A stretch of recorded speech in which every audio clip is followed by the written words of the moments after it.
Hi everyone, Benjiro here.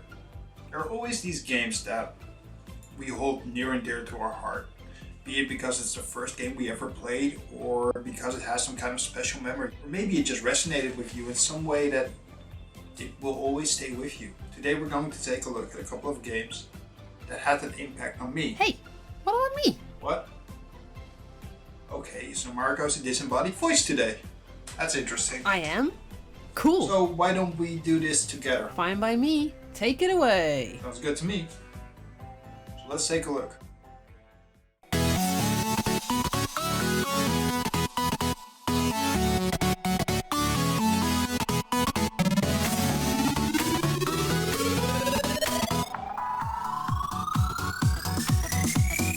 Of course, this game has been featured in so many lists, but I can't admit this one either. My earliest memory of playing a console was the NES with a copy of Super Mario Bros. And Duck Hunt. I loved playing Super Mario Bros. So much that little me used to sneak out of bed at 4 AM and go downstairs just to play it. That was until I got caught and got sent back to bed. I do remember playing games before I played Super Mario Bros., but those were mostly arcade games like the Popeye game. I think my dad used to own a version on it on his Commodore 64, but I'm not 100% sure. By any standard, this game is legendary by now. But back in 1980 something, I can say without a doubt that this is the game that made me fall in love with video games in the first place. I found every warp pipe, every bonus room on my own. I do remember calling the Nintendo hotline at one point. I couldn't figure out how to get past 7-4. You know, the castle level that has you looping if you don't listen to the sound cues and proceed in the correct pattern? I remember how frustrating it was to run out the clock every single time. I even think this is the first game I ever truly finished, and Super Mario Bros. Still holds a very special place in our game collection.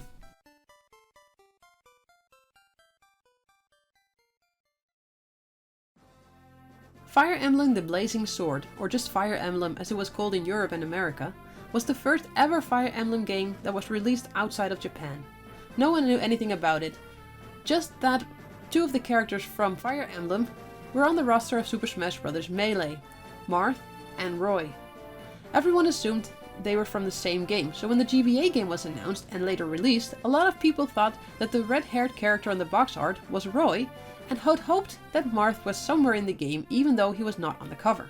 It was therefore a bit of a letdown to find out that the man on the cover was in fact Eliwood, Roy's father, and that Marth wasn't in the game at all. That, however, wasn't what was disappointing for me. I was told it was an RPG like Final Fantasy, so starting it and finding strategy combat instead of turn-based was different than I would have liked. I put it aside and wasn't planning on looking at it ever again, but thank God I had people around me that kept telling me what a great game it was and that I really had to give it another shot.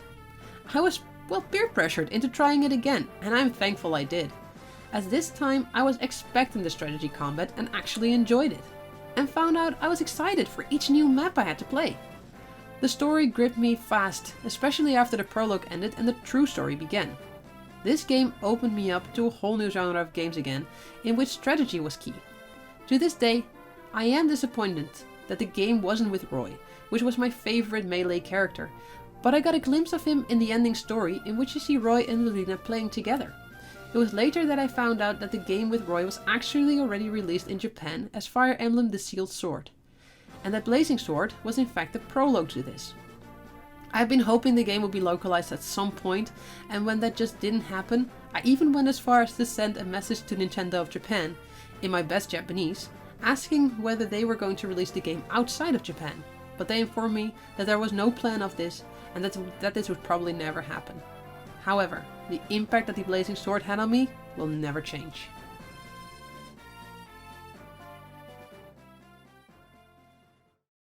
After a while, the next generation was right around the corner, and the marketing for the Super Nintendo just started to hype me up for the next big thing. I kept asking my parents for the new Nintendo console, and when I went away from home to spend a couple of weeks with my aunt, I came home to find a new console sitting below the television. It wasn't a Nintendo, it was a Sega Mega Drive. We only had one game for it at the time. That game was Sonic the Hedgehog. Sonic made me forget about wanting a Super Nintendo, and I had a lot of fun with the game. It was new, I loved the music, I can still find myself humming the songs from the original to this day. The graphics looked great for that time, and I think it took me several weeks to complete the game, and that included getting all the Chaos Emeralds from what I still think is one of the worst bonus stages to this day. We don't own the original Mega Drive version of the game anymore, but I think I should pick it up for nostalgia's sake. I do, however, own it on several other platforms. I played it again to record the footage for this segment, and I can't believe I made it past the final level because heck, I couldn't do it this time around. I really should finish this game again soon.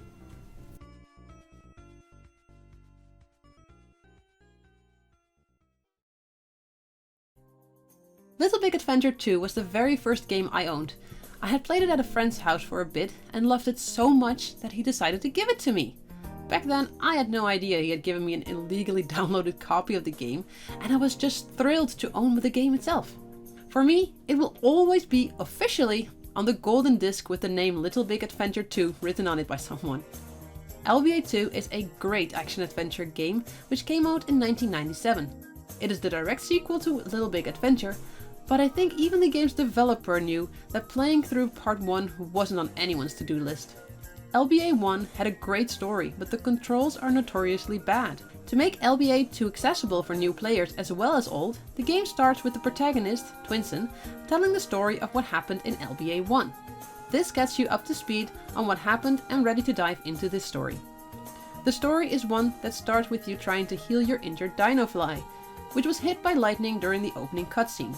In the process, you stop the storm, which causes aliens called Esmers to land, who say they come in peace but start shooting you at some point anyway.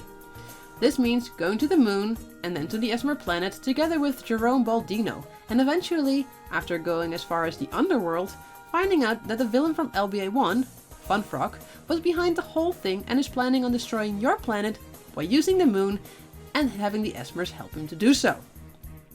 As this was my first own video game, it impacted me as I could play this game whenever I wanted and when my parents would let me, obviously. Besides that, it was also just a really good game.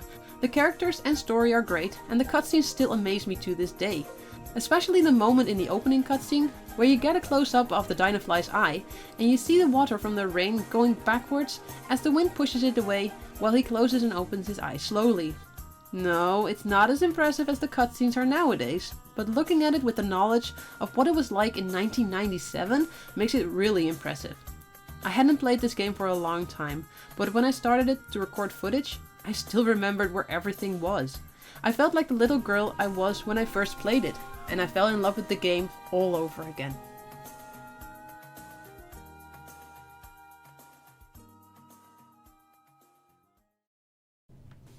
I remember this like yesterday. It was Christmas morning, 1990 something. I got to unwrap my presents. One of them was an NES game based on Ducktales, one of my favorite Disney afternoon cartoons. The game is now known for its amazing soundtrack. The Moon theme is seriously iconic and widely considered one of the most iconic video game music pieces today. And to think that it was used in a licensed video game is astounding to me. But to be fair, every level in this game has amazing music. But let's not forget that the game itself is awesome too. As Scrooge, you go off on a worldwide adventure to collect several treasures, because of course he needs more money. You go to places like the Himalayas, the Amazon, Transylvania, and of course the moon. The enemies are inventive and diverse, as every level has their own set of enemies. The bosses are all different, and learning their patterns is fun and slightly challenging. Except for this one enemy. This one can go and delete himself. I remember I loved the game so much, I played it all day. By the end of the day I finished it. My mom looked at me and asked if she needed to return it to the store. I wouldn't have any of it. I loved that game so much, I didn't want her to return it. And I think I played it many more times.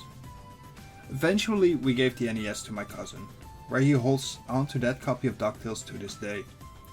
Ducktales has been re-released on multiple systems with a full remake in 2013. The original NES version became available in the Disney Afternoon Collection that they released in 2017. Ducktales is a great game, and it's readily available nowadays. So if you haven't played this, give it a shot. When I was little, I was hardly ever allowed to play video games as my parents perceived them as bad for my upbringing. Playing outside was the norm. And yes, I could play some games on the PC for about 30 minutes on weekend at a time. But that was it. So when I was a teenager, my giant rebellion was to buy my very own Nintendo GameCube with The Legend of Zelda Wind Waker Limited Edition. It was a big thing for me, as this was the first time I rebelled against my parents and what they stood for. As this was my illegal purchase, according to them, I was very proud of it and played it on the tiny TV I borrowed from a friend for hours every evening, and with a good reason. The Legend of Zelda: The Wind Waker was the most fun ever to play. Toon Link was adorable, and all the characters were so colorful and happy that every moment felt like walking through a cartoon. Link's movements were really smooth, especially when compared to Ocarina of Time, which was bundled in with the Wind Waker game. Roaming the sea and discovering the islands and the secrets that they held felt like a true adventure. Even the Triforce quest, where you had to fetch all the pieces, was something I enjoyed, as I could take to the sea once again to find them all. I finished the game and literally started a New Game Plus as soon as the credits ended. You can probably imagine how thrilled I was when the game got a re-release in HD on the Wii U. I played through that version the moment I received it and still loved it so much. The game ran a lot smoother, of course, and looked even better than it had to me on the GameCube. I played through the entire game in no time again, and it made me remember the little rebellion I went through back in 2003, which put a giant smile on my face.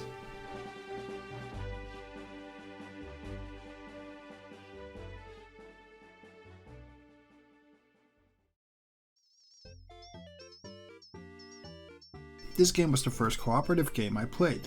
Don't get me wrong, it wasn't the first multiplayer game I've played. We've played brawlers before, like Street of Rage and Double Dragon 2, but this game is a very different type of experience. Let me explain. I played this game with my brother. It was the first time we had to actively work together to progress. This mechanic is at the base of its core gameplay loop, and you will see it throughout the entire game. I never played anything like that before, and back then this concept, it blew me away. This was really cool, and I hope more games did this. I never found another game quite like this. Maybe something like ToeJam and Earl, but that is still a very different beast. When I recorded footage of this game for this video, the game didn't feel as great as I remembered. I did not remember that the controls, they're sluggish, and the entire game just feels really clunky. So maybe I'm guilty of looking at this game in a very nostalgic light, but it did do a really cool thing, and something we still don't see enough of these days. Now we play co-op games in tandem, but seldom do we really need one another to progress. It's more like, dude, you take the left, I'll take the right. Whoever is done first helps the other dude out. Oh, and don't forget, don't steal my loot. This game really needed you to cooperate with each other, and I really like that. But World Evolution is still the game for me that first introduced me to real cooperative gameplay, and for that reason this game is still very special to me.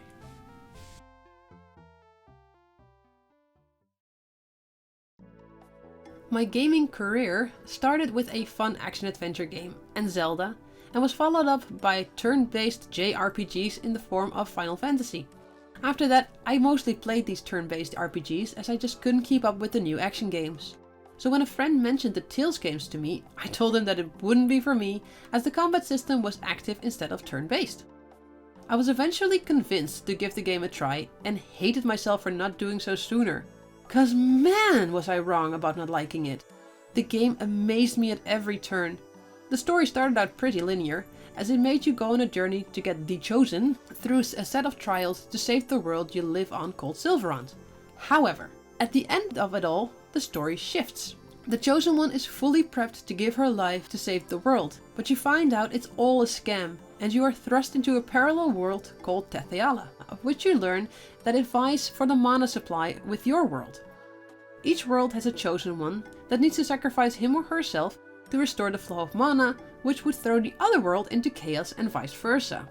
After finding out this never-ending cycle, you make a decision to fix it all and make sure both worlds are safe once and for all.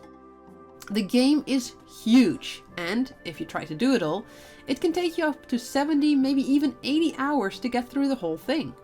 I came close to 70 hours just by exploring both worlds, finding secrets and dungeons that were optional but so much fun. All the characters in your party have their own background story, and each has a reason to help you fulfill your quest. Some characters start out as friends but turn out to be enemies, and some start out as enemies but eventually join your cause. There's even an option to get a teammate who defected earlier in the game back into your party, but doing so will be at the cost of losing someone else. The story could easily be made into a book or a movie, and it would still be amazing. This game opened me up to a whole new genre of games where the gameplay was more active, and I'm still very happy that I decided to go against my better judgment and open myself up to the game and what it had to offer.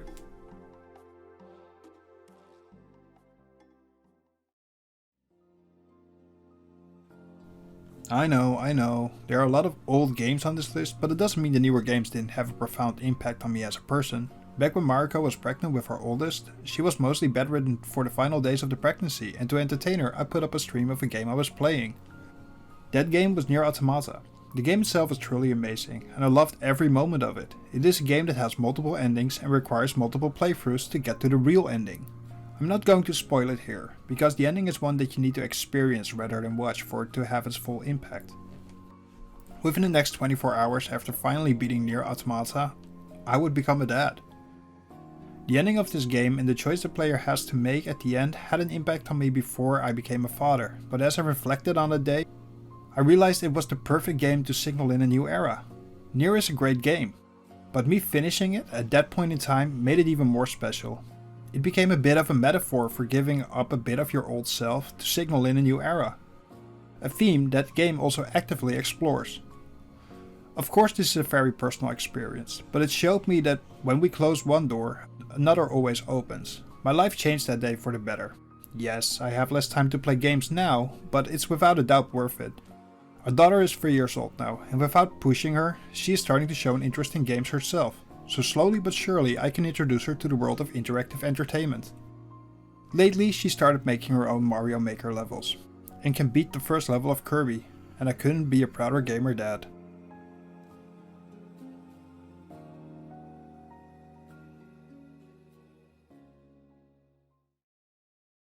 Based on the previous games that I mentioned, you probably wouldn't think this one would be on the list. And you'd be right to think so. I was never, ever a shooter person, and for the longest time, my gaming life consisted of RPGs that were turn-based or semi-active at best, like Star Ocean or the Tales series. Then I met Benjiro, and he was playing a different type of RPG. He was playing Dragon Age 2, and I was fascinated by how the game worked. I played the first game quickly after that, as it was still mostly within my comfort zone. However, Benjiro had moved on to another BioWare game called Mass Effect 2 on the PlayStation 3. He convinced me that it was also an RPG, but with a shooter-based combat system, to which I said, I will never play that. I did like watching it though, and soon saw a part that I might actually like doing. This was the planet probing you could do to gather resources and, if you're lucky, find a little quest to do. Benjiro didn't really like this part of the game, so I asked him if I could do it. So my very first gameplay experience with this game was, well, probing. Endlessly probing. Probe away.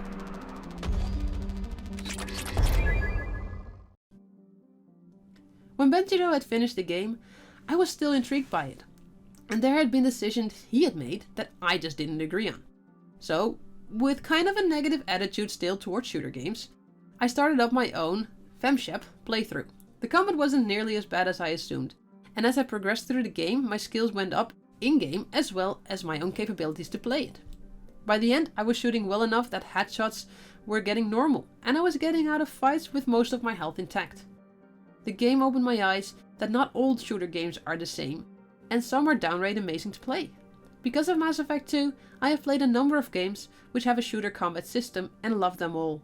Among them are Infamous Second Son and Overwatch and even Destiny. Mass Effect truly had a massive effect on me, and I'm really happy I got to play it in the end. You know what? I'm kind of lazy today. So why don't you handle the outro, Mariko? Wait, what? Okay. So these were the games that had a big impact on us as gamers. Let us know which games had such an impact on you in the comments below. Also, don't forget to like, subscribe and ring that bell to get notified of new videos. And of course, check out our other videos on the channel. For now, thank you all for watching and see you next time. Bye!